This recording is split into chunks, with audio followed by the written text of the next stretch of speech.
ವೆನೆಜುವೆಲಾದೊಂದಿಗೆ ಮಾಡಿಕೊಂಡಿರುವ ಹೊಸ ತೈಲ ಒಪ್ಪಂದದಿಂದ ಬರುವ ಆದಾಯವನ್ನು ಕೇವಲ ಅಮೆರಿಕ ನಿರ್ಮಿತ ವಸ್ತುಗಳನ್ನು ಖರೀದಿಸಲು ಮಾತ್ರ ಬಳಸಲಿದೆ ಎಂದು ಅಮೆರಿಕ ಅಧ್ಯಕ್ಷ ಡೊನಾಲ್ಡ್ ಟ್ರಂಪ್ ಘೋಷಿಸಿದ್ದಾರೆ.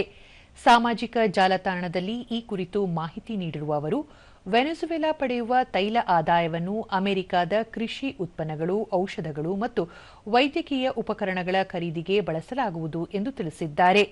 ವೆನೆಜುವೆಲಾದ ಎಲೆಕ್ಟ್ರಿಕ್ ಗ್ರಿಡ್ ಮತ್ತು ಇಂಧನ ಸೌಲಭ್ಯಗಳನ್ನು ಸುಧಾರಿಸಲು ಅಗತ್ಯವಿರುವ ತಾಂತ್ರಿಕ ಉಪಕರಣಗಳನ್ನು ಸಹ ಅಮೆರಿಕದಿಂದಲೇ ಆಮದು ಮಾಡಿಕೊಳ್ಳಲಾಗುವುದು.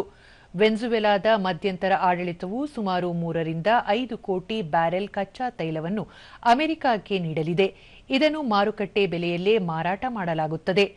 ಈ ಮಾರಾಟದಿಂದ ಬರುವ ಹಣವನ್ನು ಅಮೆರಿಕದ ನೇರ ನಿಯಂತ್ರಣದಲ್ಲಿ ಇರಲಿದೆ. ವೆನೆಜುವೆಲಾ ಮತ್ತು ಅಮೆರಿಕ ಎರಡೂ ದೇಶಗಳ ಜನರ ಹಿತದೃಷ್ಟಿಯಿಂದ ಈ ಹಣ ವಿನಿಯೋಗಿಸುವುದನ್ನು ಖಚಿತಪಡಿಸಿಕೊಳ್ಳಲು ಈ ಕ್ರಮ ಕೈಗೊಳ್ಳಲಾಗಿದೆ ಎಂದು ಅವರು ಹೇಳಿದ್ದಾರೆ.